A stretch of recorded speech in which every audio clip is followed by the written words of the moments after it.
upset in Louisville. The Cardinals welcoming in the Fighting Irish.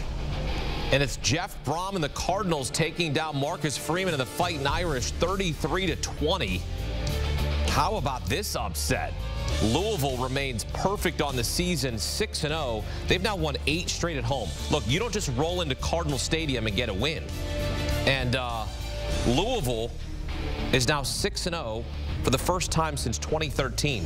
Teddy Bridgewater was the quarterback then. Now, oh yeah, it's Jack Plummer, his third different school, but he didn't care about that, and Louisville doesn't care about that. They get a win 33-20.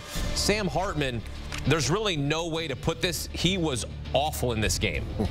He had 5 turnovers, 3 interceptions, 2 fumbles. That gives him 11 total turnovers in 2 games against Louisville, because if you go back to last season, he had a career-high 6 turnovers in a loss at Louisville. So there's just something about playing at Louisville for Sam Hartman. He can't figure it out, and Notre Dame loses its 2nd game of the season.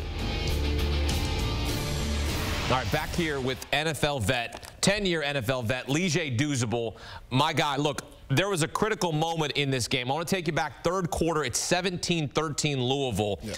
Notre Dame's about to get off the field. It's 3rd and 15 at the 50, but a face mask penalty continues the drive. They end up scoring a touchdown to make it a 24-13 game. At that point, you're like, turning point alert. Yeah, when I saw that live, Leah foul, and it wasn't like he was actually making the tackle, Hakeem. He was fighting off a block and got his hand in the face mask.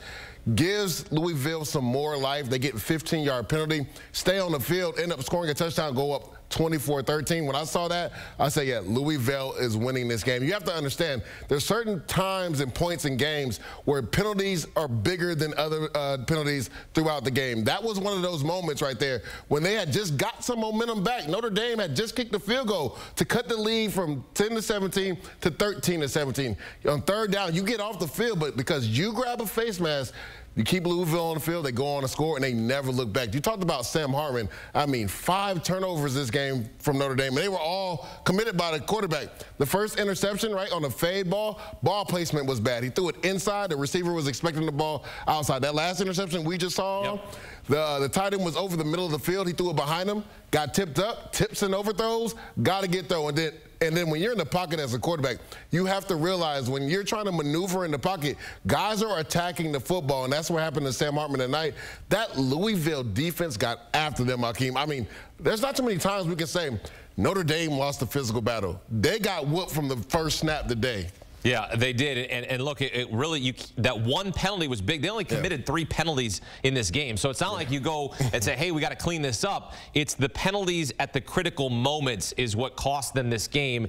Also, the 5 turnovers. I mean, that's going to be the headline here, is that Sam Hartman turns the ball over 5 times. What is it about him playing against Louisville where he can't figure it out?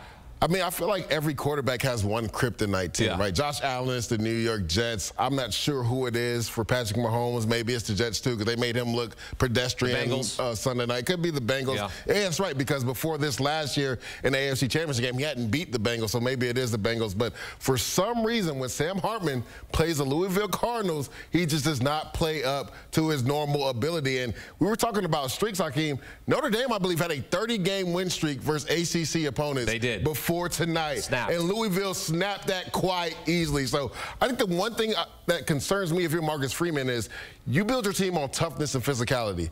They got punched in the mouth, and they just never responded. I love how Louisville came out on defense, different multiple looks. They showed some simulated pressure where it looks like they were going to blitz 5 or 6 people, only sent 4 people. Then there was times, Hakeem, when they did sit in the house, and the offensive line couldn't figure out who to block. I mean, Joe Alt is probably going to be a top 5 or 6 pick in the draft. He got owned today, to be honest with you, quite frankly. I've never seen that and this is a good offensive line from Notre Dame. That's the issue. Like, you don't see them get pushed around and punked, but that's what happened today. Yeah, and what happened is that Louisville run all over Notre Dame in this game. Jahar Jordan, how good was he in this game? He was massive for the Louisville Cardinals, and he's one of those guys, I believe, if I'm not mistaken, leads all of college football in 70-yard touchdowns. So if he gets to the open field, Hakeem, he is gone. We saw that on that 45-yard touchdown run he had tonight. They really lean on him again. Jake Plummer didn't live outside himself. He lived within the offense. But Jawar Jordan, he was big for the Cardinals. I believe they had over 180 yards rushing. Again, they had their way in the trenches. That's where they won this football game. Yeah, Jahar Jordan, 21 carries, up over 140 yards, 2 scores. Now, this is huge for Jeff Brom and the Louisville program as they stay undefeated. For Notre Dame, who is in the college football playoff conversation, is now completely out of the college football playoff conversation. And now this game going to USC, it takes out the luster. And so now you have to reevaluate your program. Look, yeah, you lost to Ohio State, a heck of a game. Yeah. Then you had to come back and win a close one last week against Duke. And sometimes I think people have started to, or at least coming in this season, saying, oh, the ACC's not that good. We've seen the ACC be that good this year. Right. We've seen these teams testing some of the old guard. And look, I know that Notre Dame is an independent, but you've seen Clemson struggle. Yeah. North Carolina looks really good. Louisville looks really good. Like, Florida State looks excellent. Yeah, I mean, this is a really good ACC. And if people have been sleeping on Louisville, I think you need to wake up, because what they did here on this night against Notre Dame, they sent a message. Yeah, anytime you can win the physical battle, run the football, and play really good defense, you have a chance. And I'm really glad that you brought up that ACC conversation when it comes to Notre Dame. Like, you have to think about the emotional roller coaster they went through, right? They were 1 or 2 plays away from winning, versus Ohio State, had 10 men on the field on 2 different plays. An emotional win last week on the road versus Duke. Like, I don't think people understand the toll it takes on a team to get up every single week like that when you're playing emotional, close fighting games towards the end of the season. Like, now they got to get ready for USC. You just talked about it.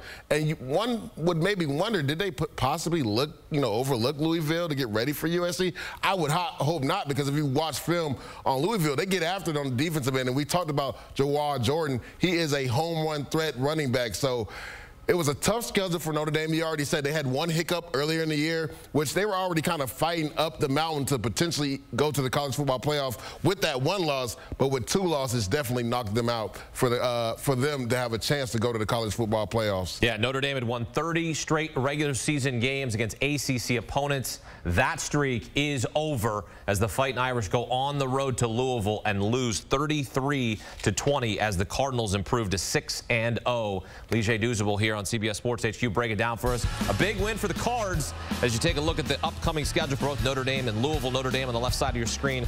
Again, we've got the rivalry renewed between USC and Notre Dame, and that game is in South Bend next week. And Notre Dame going to try to win that game and finish a good regular season. But the college football playoff conversation is over for the Fighting Irish. But there's still plenty to play for, and especially Louisville. Look, if they can run the table, they've got a couple games coming up that are tough. At Pitt is no joke. They got to play Duke, and then you see Miami on the schedule in mid-November. That's going to be also another tough test.